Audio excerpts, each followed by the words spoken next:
ہے جو مولوی جو خطیب ممبر رسول پر بیٹھ کر امت کو توڑنے کی بات کرے گریبان پکڑ کر اس کو نیچے اتار دیا جائے۔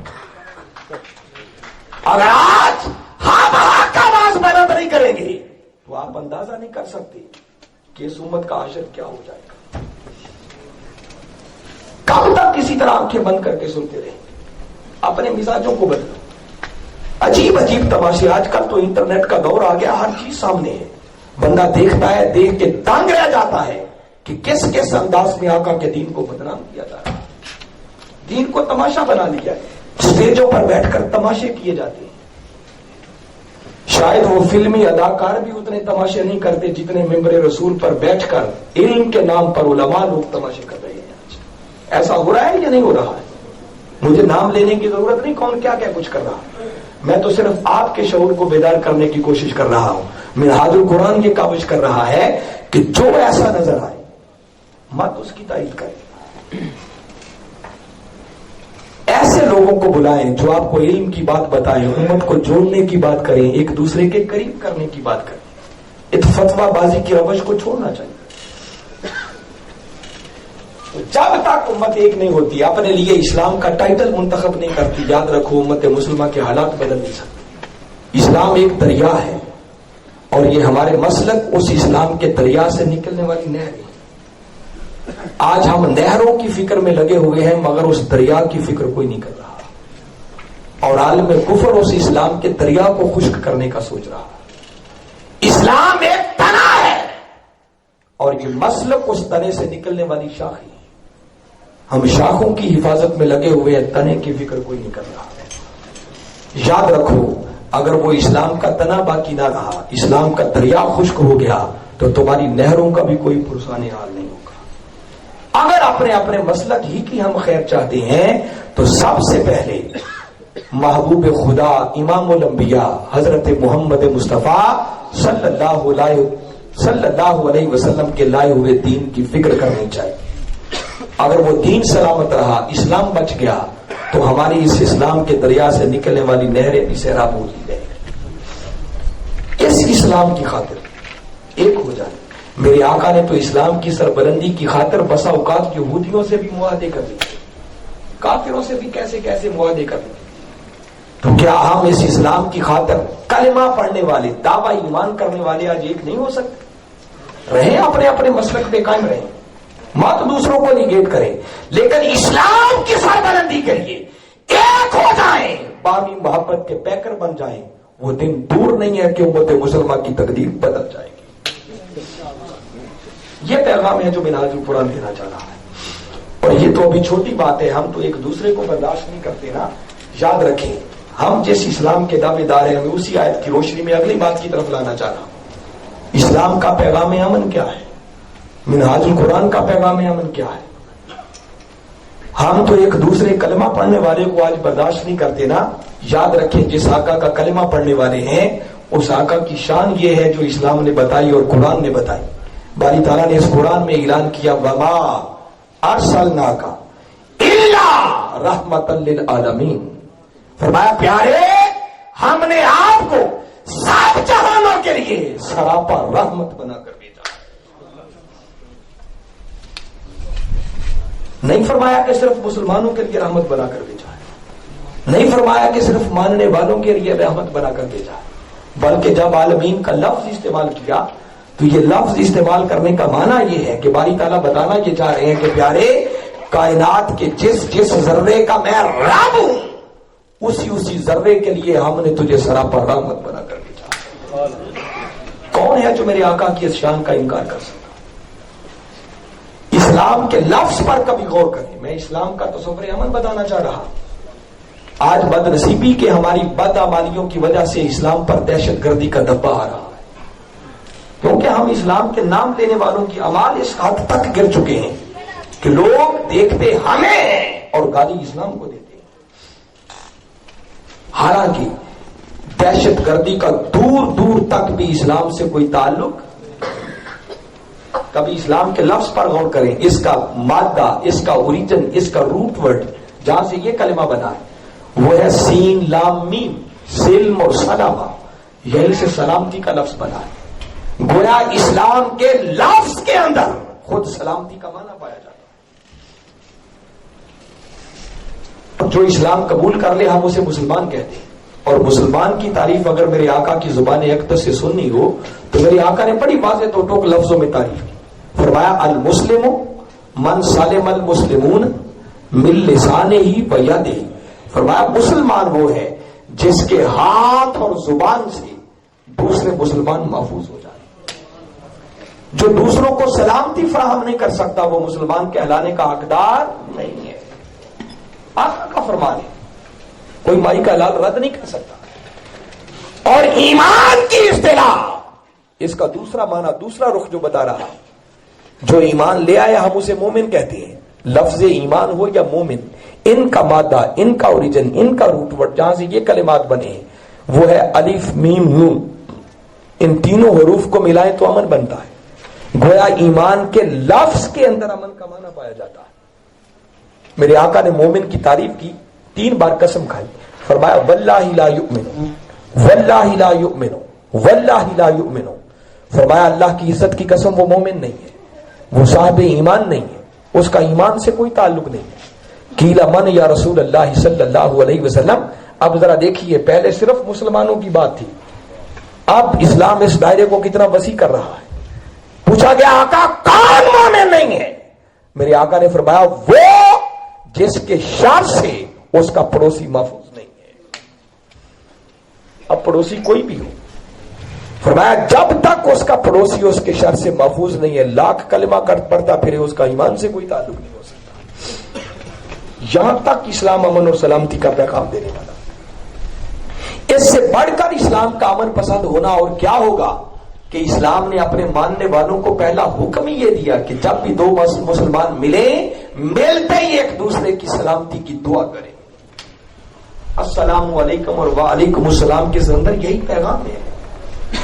ہماری عبادت, نماز, اللہ کی حمد, تسبیح, تکبیر سب کچھ بیان کرنے کے بعد اس وقت تک مکمل نہیں ہوتی جب تک ہم اپنے دائیں اور بائیں والوں کے لیے سلامتی کی دعا نہیں کرتے. ہم دائیں طرف چہرہ پھیرتے ہیں, کہتے ہیں السلام علیکم ورحمۃ اللہ, جس کا معنی ہے جتنے میرے دائیں طرف ہیں سب پر سلامتی بھی ہو, اللہ کی رحمتیں بھی ہو. یہی دعا بائیں طرف والوں سے کی جاتی ہے. ارے اسلام جانوروں تک کو بھی تکلیف دینے کا روادار نہیں. یہ جائے کہ اللہ کی مخلوق کو تکلیف دیتا ہے. میں تو قرآن کی آیت بتا رہا ہوں کہ جب اللہ رب العزت نے اعلان کر دیا وما ارسلناک الا رحمۃ للعالمین, پیارے ہم نے آپ کو سب جہانوں کے لیے سراپا رحمت بنا کر بھیجا. اس میں اللہ کی ساری مخلوق آ گئی. یہ وہ پیغام ہے جو وقت کے مجدد حضور شیخ الاسلام اس وقت پھر پوری امت کو دے رہے ہیں, اور امت کو نہیں پوری انسانیت کو دے رہے ہیں. اور بعض تنگ نظر لوگوں کو وہ بات بھی نہیں بھائی. پچھلے دنوں لندن کے اندر حضور شیخ الاسلام نے ویمبلے ارینا کے اندر ایک انٹرنیشنل کانفرنس کی, جس کے اندر آپ نے عیسائیوں کو بھی بلایا, ہندوؤں کو بھی بلایا, سکھوں کو بھی بلایا, بدھ مت مذہب کے لوگوں کو بھی بلایا, یہودیوں کو بھی بلایا, اور ان کے بڑے بڑے ہیڈز کو بلایا. وہ ویڈیو ریکارڈنگ سب ہے, آپ سن سکتے ہیں. پھر ہزار کی تعداد میں مسلمان بھی تھے. اتنا بڑا ہال جس میں پروگرام کرتے ہوئے لوگ 1000 مرتبہ سوچتے ہیں کہ یہاں کریں یا نہ کریں, عوام کہاں سے آئے. مگر 3 ماہ پہلے ہی اس ہال کی بکنگ ہو گئی, لوگوں نے ٹکٹیں خرید رکھی تھی. اور اس مرد کلندر کی عظمت کو جتنا بھی سلام پیش کرے کم ہے کہ اس نے سب لوگوں کو ایک چھت کے نیچے بٹھا کر پھر گھنٹوں اپنے آقا کی عظمت کے نغمے سنائے. طاہر القادری, طاہر القادری, طاہر القادری. اور اللہ نے اس کے صدقے پھر کئیوں کو ایمان کی دولت بھی ادا کر. اب چاہے کہ اس پر اس شخص کو اپریشیٹ کیا جاتا, بعض تنگ نظر مولویوں نے فتوے لگا. میں بتا رہا ہوں کہ آج ہمارا کام ہی فتوے لگانا رہ گیا. فتوے لگا دیے, یہ خود دائرہ اسلام سے خارج ہو گیا, یہ ہندوؤں کو بلاتا ہے, سکھوں کو بلاتا ہے, عیسائیوں کو اپنے ادارے میں بلاتا ہے, ایک چھت کے نیچے بٹھا کر ان سے باتیں کرتا ہے. میں کبھی کبھی سوچتا ہوں کہ وہ مرد کلندر ان تنگ نظر مولویوں کی مانے یا اپنے آقا کی سیرت کی مانے؟ آقا کی سیرت میں بتا رہا ہوں کہ آقا کو تو اللہ نے سب جہانوں کے لیے رحمت بنایا، اور میں موٹی سی ایک دو باتیں بتا رہا ہوں آقا کی سیرت کیا ہے، سنت کیا ہے۔ مکی دور، آپ جانتے ہیں کہ میرے آقا ہر روز ایک گلی میں سے گزرتے تھے، ایک کافرہ عورت تھی جو کوڑا کرکٹ اکٹھا کر کے آقا کے اوپر پھینک دیتی۔ یہ بات سنی ہوئی ہے نا؟ ایک دن میرے آقا جب گزرے اور اس عورت کو وہاں موجود نہ پایا تو میرے آقا کے اٹھتے ہوئے قدم رک گئے۔ آپ نے دائیں بائیں والوں سے پوچھا یہاں ایک خاتون ہوتی تھی آج نظر نہیں آئی؟ کسی نے بتایا وہ بیمار ہو گئی، اس کی تیمارداری کرنے والا کوئی نہیں، گھر کے کام کرنے والا کوئی نہیں، دوا دارو کرنے والا کوئی نہیں۔ قربان جاؤں آقا کی سیرت اور کردار۔ ذرا سوچے نا، طاہر القادری کا کافروں کو اپنے جلسے میں بلا لینا بڑی بات ہے یا رسول خدا کا خود کافرہ کے گھر چلے جانا بڑی بات ہے؟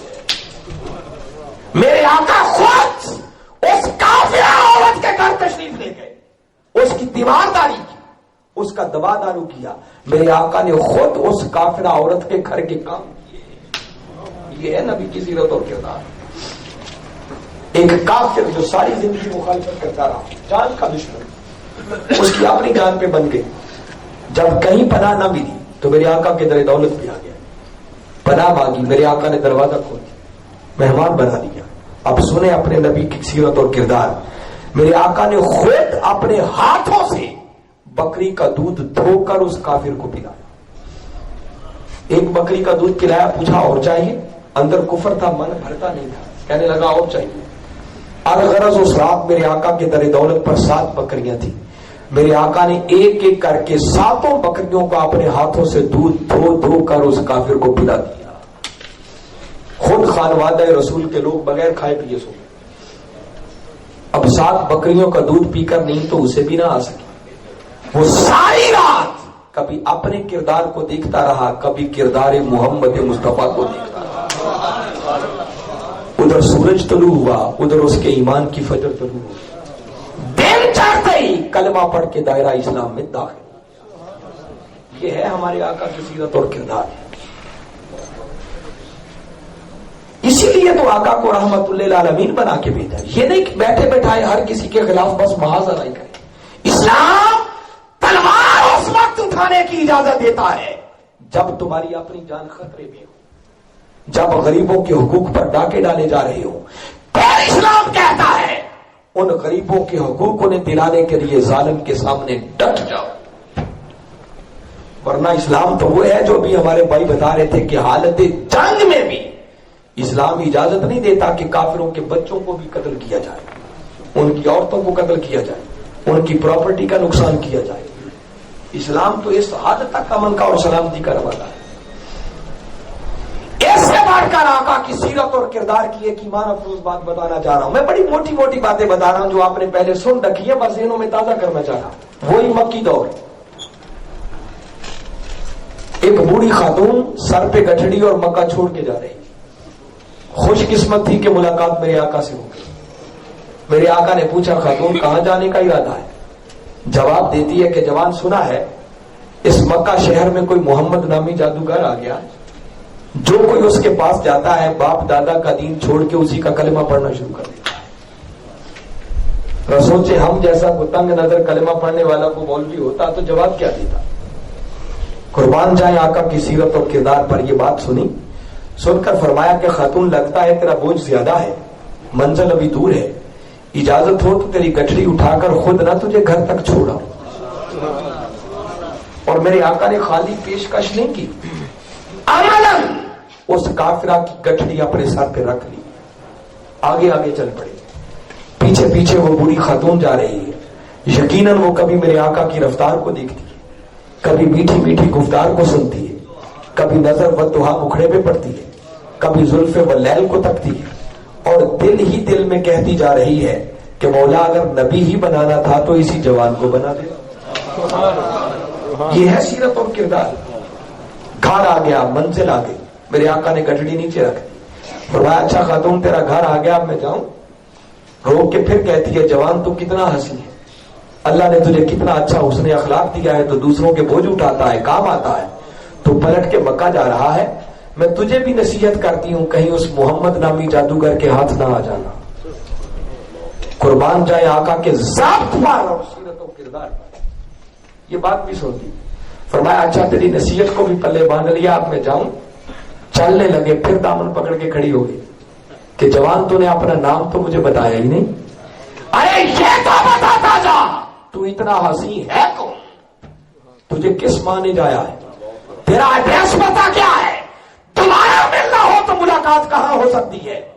جب اصرار حد سے بڑا, تب میرے آقا نے فرمایا کہ خاتون جس محمد کے ڈر سے مکہ چھوڑ کر آئی ہے, میں ہی وہ محمد مصطفیٰ. اللہ اکبر. یا رسول اللہ.